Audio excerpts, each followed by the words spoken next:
Let me ask you something. How long are you going to bleed for someone who would never even bandage your wound? How much of your life are you going to hand over to someone who doesn't even value their own soul, let alone yours? You've been walking on eggshells, bending over backward, chasing approval like your worth depends on it. Stop. Stop giving your power away. You were not born to be a puppet to someone else's ego. You were born to rise, to lead, to live in truth and strength. It ends today. You see, the narcissist doesn't love you, they love your compliance. They don't admire your strength, they admire your submission. They don't value your kindness, they exploit it. They thrive when you second, guess yourself. When you doubt your instincts, when you apologize for existing. They engineer chaos so you'll stay distracted, so you won't recognize that you are more powerful than the cage they've built around you. Let me be crystal clear, you cannot heal in the same place that broke you, and you will never win the approval of someone who benefits from your self-betrayal. So what do you do instead? You reclaim your identity. Stop explaining yourself. Stop negotiating your value. Stop showing up to battles where the only rule is you must lose for them to win. Start setting boundaries that don't require permission. Start speaking truth, even if your voice trembles. Start acting in alignment with your values, not their validation. Listen, this isn't about revenge, it's about revolution. The revolution of your soul reclaiming its throne. It's about stepping out of the emotional fog and into clarity. You've got to stop feeding the beast of narcissism with your silence, your guilt, your endless effort to be enough. You were already enough before they ever tried to convince you otherwise. You want peace. Choose it. You want your power back. Claim it. You want to break free. ACD like you're already free. You can't negotiate with someone who's addicted to control, but you can rise so high they can't reach you anymore. The moment you stop pleasing them, their illusion of control crumbles. Because their power was never real, it was borrowed from the pieces of you that you forgot belonged to you. This is the turning point. Not tomorrow, now. So here's what I want you to remember. You are not here to be small. You are not here to be someone's emotional punching bag, their doormat, their echo chamber. You are here to be bold, to be aligned, to be free. The narcissist doesn't get the final say in your story, you do. It's time to stop pleasing them and start becoming you. Let's go. When you try to please a narcissist, you're not just being kind or cooperative. You're feeding a cycle that empowers their manipulation. Narcissists thrive on control and people. Pleasing gives them exactly that. Every time you sacrifice your boundaries to avoid conflict, every time you silence your needs to keep the peace, you're handing over another piece of your autonomy. What feels like maintaining harmony is actually reinforcing their dominance over your emotions, your decisions, and even your identity. They learn that all they have to do is apply pressure, through guilt, blame, or silent treatment, and you'll bend. You'll adjust. You'll apologize for things that aren't even your fault. This dynamic isn't built on mutual respect. It's built on your willingness to shrink. The more you give, the more they expect, and the less you receive in return. It becomes a one-way transaction where your worth is measured by how much you can tolerate without breaking. But here's the truth. The narcissist isn't pleased because they're satisfied. They're pleased because they've succeeded in getting you to conform. They don't want connection, they want control, and your people. Pleasing, though well-intentioned, becomes the very fuel that keeps their toxic behavior alive. What makes this even more damaging is the internal toll it takes on you. Constantly trying to appease someone who can't be pleased leads to exhaustion, anxiety, and a deepening sense of self-doubt. You begin to question your instincts, you second-guess your feelings, you worry about being too much or not enough. And in doing so, you slowly lose touch with your inner compass. You become a version of yourself designed to meet their ever-shifting standards, never your own. It's a trap that conditions you to believe your value lies in how well you serve someone else's ego. Over time, this pattern creates emotional dependency. The more power you give them, the more powerless you feel. It's a dangerous loop where your self-esteem becomes entangled with their opinion of you. The fear of upsetting them overrides your need for authenticity. You become emotionally enslaved not because they forced you, but because you kept offering more and more of yourself in hopes that they'd finally see your worth. Healing requires safety, stability, and the space to reconnect with your true self. When you're constantly surrounded by a narcissist's manipulative behaviors, gaslighting, blame, shifting, and emotional invalidation, you remain stuck in a survival state. It's like trying to recover from a wound that keeps getting reopened every single day. The very presence of the narcissist triggers the same pain you're trying to move past. There is no room for clarity or growth when your mind is occupied with decoding their moods, dodging their wrath, or anticipating their next emotional ambush. Staying in that environment trains your nervous system to expect chaos. You learn to suppress your feelings, deny your needs, and internalize the belief that you must tolerate mistreatment to maintain some form of peace. That isn't healing. It's emotional suppression masked as resilience. You start to confuse numbness with strength, silence with peace, and compliance with harmony. But real healing doesn't come from staying silent or small. It comes from removing yourself from the source of the harm and creating a new environment where you are respected, seen, and valued. A narcissistic environment distorts your perception of reality. You're made to question your memory, your instincts, even your emotions. Over time, this chips away at your confidence and sense of identity. You can't begin to rebuild yourself when you're in a place that constantly makes you feel broken. You can't learn to trust yourself when someone is always trying to convince you that you're wrong, selfish, or overly sensitive. Healing requires a space where your voice is not just heard, but honored, where your boundaries are respected, where your emotional safety is non-negotiable. Remaining in a narcissistic environment also reinforces toxic patterns within you: hypervigilance, people-pleasing, and emotional dependency. You adapt to dysfunction and start to normalize it. The longer you stay, the harder it becomes to imagine a different life.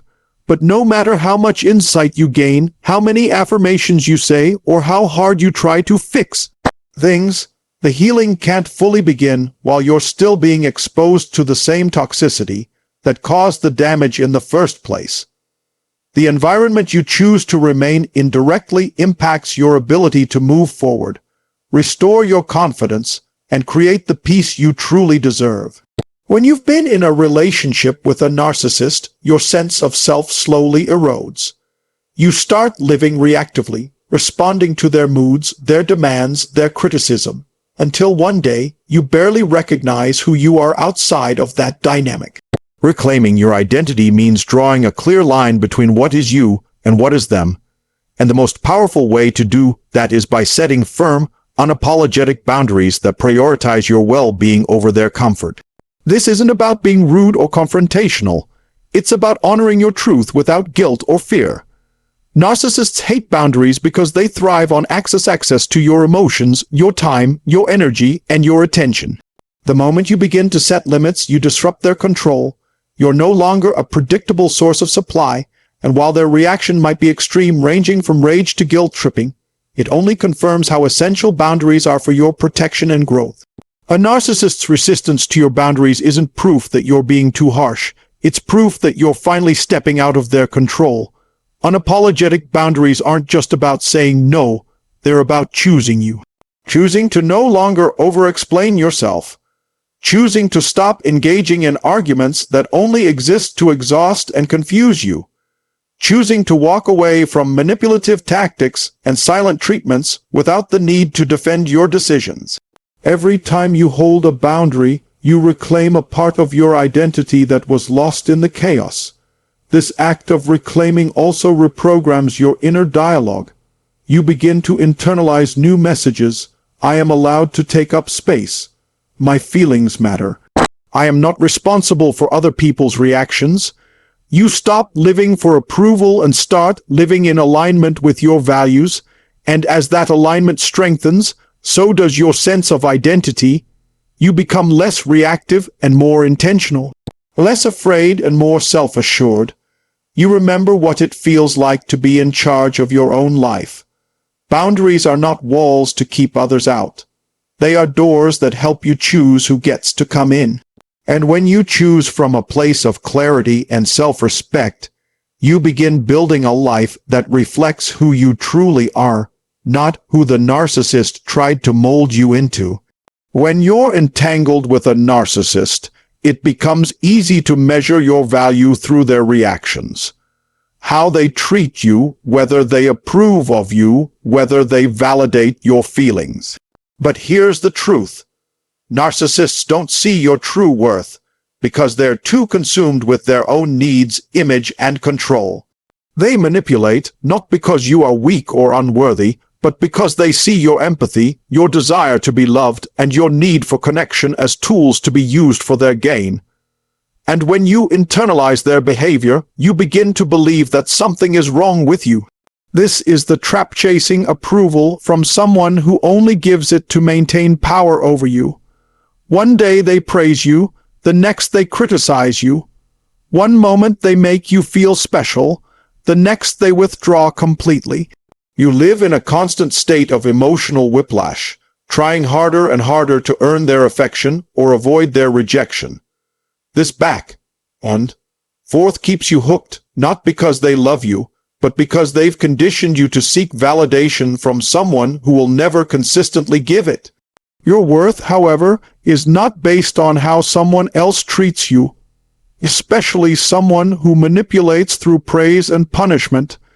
It is something intrinsic, something whole, something you never needed to earn in the first place. The narcissist's approval is a moving target, constantly shifting to keep you off balance. But your value is unchanging.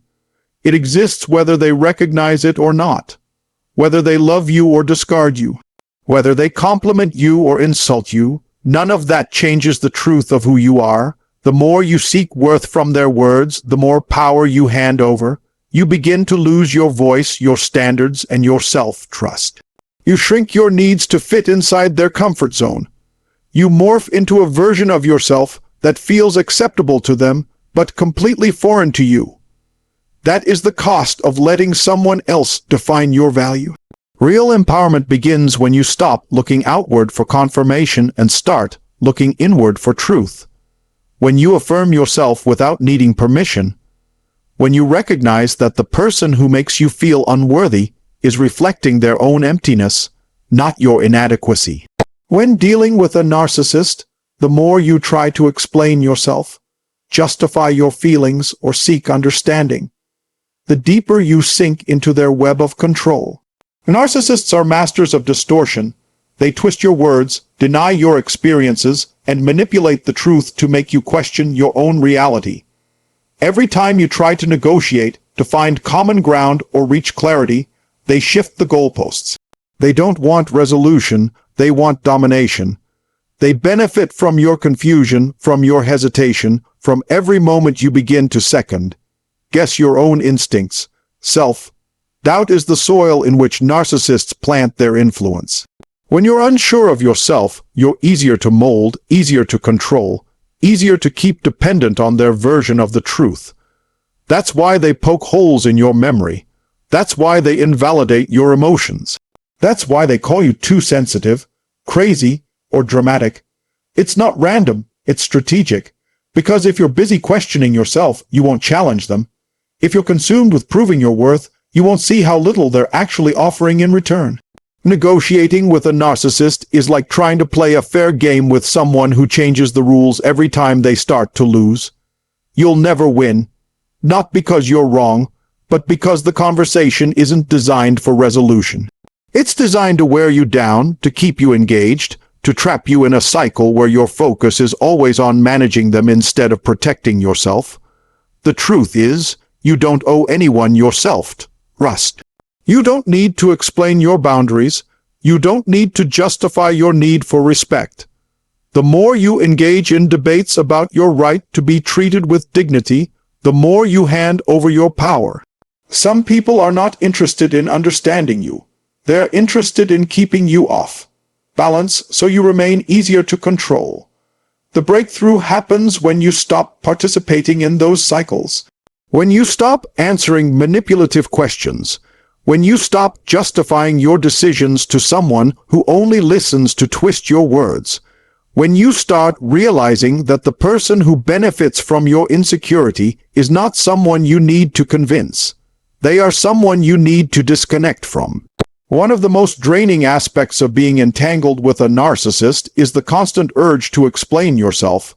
You try to make them understand your point of view, justify your feelings, defend your decisions, and prove your good intentions. But no matter how clearly you speak or how much effort you put into being understood, it's never enough. Narcissists don't want clarity. They want control. And as long as you're stuck in a cycle of explaining, you're playing by their rules. You're giving them the upper hand by allowing them to question, dissect, and twist your reality.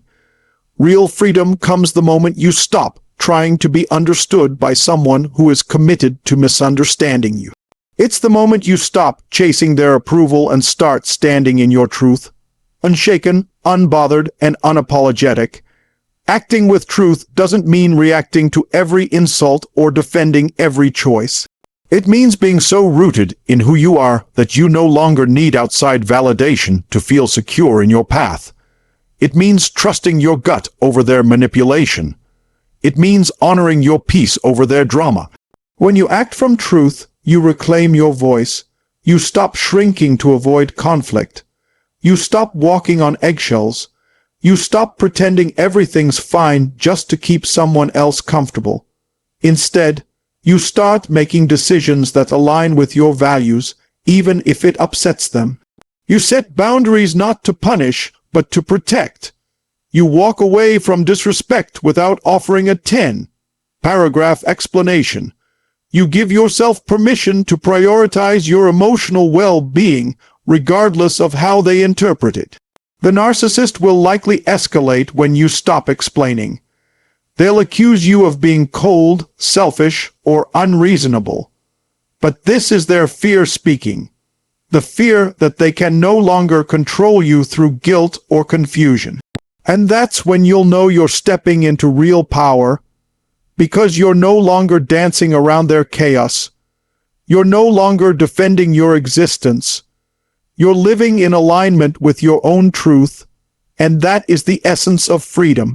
Freedom is not found in being right in their eyes. It's found in knowing you no longer need to be.